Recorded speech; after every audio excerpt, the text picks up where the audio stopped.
ग्राम प्रधान चुनाव में चुनाव प्रबंधन कैसे करें, जाति और धर्म के समीकरण को आखिर कैसे तोड़ा जाए, खुद की लहर बनाने के लिए आखिर क्या किया जाए और क्या करें जब हमारा विपक्षी हमसे ज़्यादा मजबूत स्थिति में हो। साथियों, ये सारे सवाल आप लोगों द्वारा पिछले कई दिनों से पूछे जा रहे थे। तो आज इस वीडियो के माध्यम से मैं आपको ग्राम प्रधान चुनाव प्रबंधन के लिए एक ऐसा पावरफुल मॉडल देने जा रहा हूं जिसका इस्तेमाल बहुत कम लोगों द्वारा किया जाता है, पर यह मॉडल है बहुत ही असरदार। इस मॉडल का इस्तेमाल जिन लोगों ने भी अपने चुनाव में किया है वे बताते हैं कि इसके परिणाम कितने शानदार और आश्चर्यजनक मिले। तो पेन और पेपर उठा लें और इसे नोट भी करते चलें ताकि जब आप इसे अप्लाई करें तो आपको आसानी हो। तो चलिए साथियों, और विलंब न करते हुए शुरू करते हैं आज के ग्राम प्रधान चुनाव प्रबंधन की यात्रा। पर वीडियो शुरू करने से पहले जो नए दर्शक हमारे चैनल पे पहली बार आए हैं उनसे गुजारिश है कि चैनल को सब्सक्राइब कर लें ताकि आपको ऐसी पॉलिटिकल ट्रेनिंग वीडियो लगातार मिलती रहे। तो आइए शुरू करते हैं।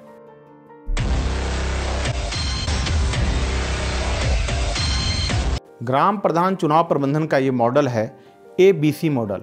और क्या है ABC मॉडल? इसमें आपको पूरे चुनावी क्षेत्र को 3 हिस्सों में बांटना है। पहला हिस्सा है A, आपका क्षेत्र, मतलब जिसमें आप मजबूत हो। दूसरा हिस्सा है B, मतलब विरोधी का क्षेत्र, जिस क्षेत्र में आपका विरोधी मजबूत है। और तीसरा हिस्सा है C, तटस्थ क्षेत्र। यह ऐसा क्षेत्र है जिसमें लोग न किसी के पक्ष में ज़्यादा हैं न किसी के विरोध में ज़्यादा है। पर इस क्षेत्र को बांटने के समय एक बात का आपको ध्यान रखना है कि इसे बूथ के हिसाब से नहीं बांटना है, बल्कि गांव के कस्बों के हिसाब से बांटना है। गांव के छोटे छोटे कस्बों को चिन्हित कर लें और उसे लेकर अपना ABC मॉडल तैयार कर लें। इससे आपका काम काफ़ी आसान हो जाएगा। अब समझते हैं कि जो ABC मॉडल आपने तैयार किया है उसका इस्तेमाल खुद की लहर बनाने, जाति धर्म के समीकरण को तोड़ने और अपने मजबूत विरोधियों को कमज़ोर करने के लिए कैसे किया जाए। सबसे पहले बात करते हैं खुद के लहर बनाने की। इसके लिए आपको C क्षेत्र का चुनाव करना है। C क्षेत्र मतलब ऐसा क्षेत्र जहां लोग न किसी प्रत्याशी के ज़्यादा पक्ष में हैं और न ही विरोध में हैं। आपको इन्हीं क्षेत्र में से 2 लोगों को चुनना है जो जातिगत राजनीति से ऊपर उठ के गांव के विकास के लिए वोट करना चाहते हैं। तो इस C क्षेत्र से आप जिन 2 लोगों को चुनेंगे उनके चयन में आपको 3 बातों का ख्याल रखना है। पहली बात कि वो कभी ग्राम प्रधान के समर्थक रहे हों पर आज विरोध में है। दूसरी बात कि वो बुद्धिजीवी वर्ग से आते हों और उनकी इमेज भी साफ सुथरी हो। और तीसरी और सबसे महत्वपूर्ण बात कि वे आपकी जाति के ना हो। अब इन 2 लोगों से आप अनुरोध करें कि वे एक व्हाट्सएप ग्रुप बना लें और उस क्षेत्र के अधिकांश लोगों को उस ग्रुप से जोड़ दें। पर ध्यान रहे, इस प्रक्रिया में लोगों को ये नहीं लगना चाहिए कि ये सब काम आपके निर्देश पर हो रहा है। अब इस व्हाट्सएप ग्रुप का इस्तेमाल कैसे करना है?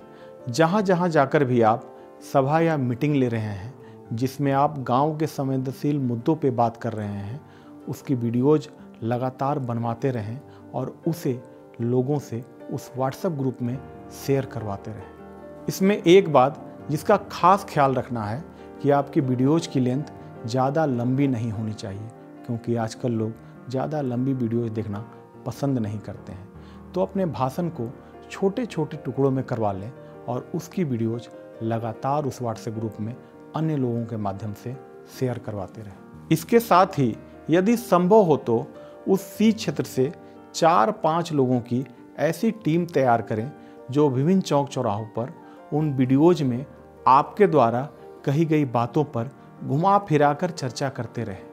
लेकिन ध्यान रहे, लोगों को ये नहीं लगना चाहिए कि वे 4-5 लोग आपकी टीम से हैं। तो यदि अपनी लहर बनाने के लिए आपने इतना काम ढंग से कर लिया तो आप अंदाज़ा भी नहीं लगा सकते कि इसके परिणाम कितने चौंका देने वाले और सुखद मिलेंगे। अब आते हैं जाति और धर्म के समीकरण पर कि आखिर जाति और धर्म के समीकरण को कैसे तोड़ा जाए।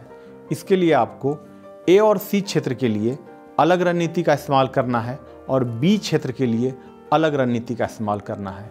ए और सी क्षेत्र के लिए आपको सकारात्मक रणनीति बनानी है, जबकि बी क्षेत्र के लिए आपको थोड़ा सा नकारात्मक होना पड़ेगा। ए और सी क्षेत्र में आप कुछ महिलाओं का ग्रुप बना सकते हैं, जिसे लीड आपकी घर की महिलाएं करें।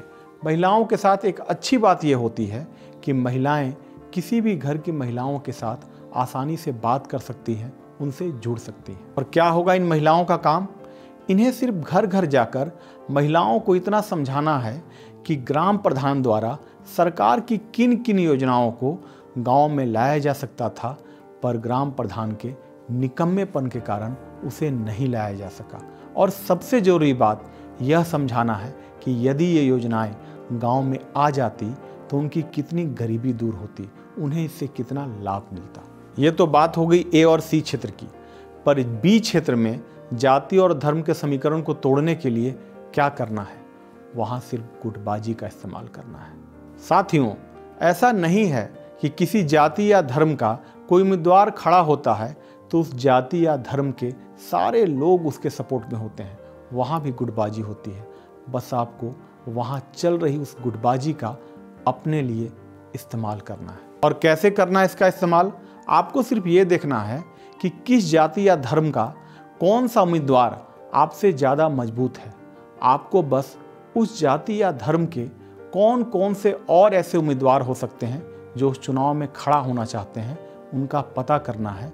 और आपको ऐसी योजना तैयार करनी है जिससे उस जाति या धर्म के ज़्यादा से ज़्यादा लोग उस चुनाव में खड़े हो सकें। जितने ज़्यादा लोग उस चुनाव में खड़े होंगे, उस जाति या धर्म का उतना ज़्यादा वोट बटेगा और इसका सीधा फायदा आपको मिलेगा। याद रखना दोस्तों, चुनावी राजनीति में सिर्फ आपके वोट बढ़ने ही से आप मजबूत नहीं होते, आपके विपक्षी के वोट घटने से भी आप मजबूत होते हैं। चुनाव प्रबंधन का जो तीसरा हिस्सा है कि वर्तमान ग्राम प्रधान को कैसे कमज़ोर किया जाए, इसके लिए आपको दो चीज़ें करनी है। पहला, उस ग्राम प्रधान के खिलाफ सशक्त मुद्दे निकालना और दूसरा, उन मुद्दों को हवा देना। मुद्दे निकालने के लिए आप आरटीआई का इस्तेमाल करें। किसी अच्छे वकील को पकड़कर आप उससे आरटीआई करवा सकते हैं या ये आरटीआई आप खुद भी कर सकते हैं। आरटीआई के द्वारा मिले इन मुद्दों को आपको अपने हर सभा और मीटिंग में उठाना है और लोगों को ये बताना है कि वर्तमान ग्राम प्रधान द्वारा कितनी अनियमितता की गई, सरकार के पैसे जो गांव के विकास के लिए आए थे उसका कितना दुरुपयोग किया गया। अपनी सभा या मीटिंग में कुछ अन्य लोगों को भी बोलने का मौका दें जो उन मुद्दों को उठा सकें। और एक काम आपको बार बार करते रहना है ताकि चुनाव पर वो मुद्दे हावी हो सकें। बस एक बात का ध्यान रखें, जब भी आप मुद्दे उठाएं तो साथ में उसका समाधान भी बताएं। इससे आप पर लोगों की विश्वसनीयता ज़्यादा बढ़ेगी। यहाँ एक बात का और ध्यान रखना है कि जो आपके ABC मॉडल का ए क्षेत्र है, उस क्षेत्र का लगातार आप दौरा करते रहें, क्योंकि वही आपका सबसे मजबूत क्षेत्र है और आपके चुनावी युद्ध का मुख्य हथियार भी है। और अपने ए क्षेत्र में जब भी आप लोगों से मिलने जाएं तो सुबह का वक्त चुनें। सुबह का वक्त चुनने के दो फायदे होते हैं।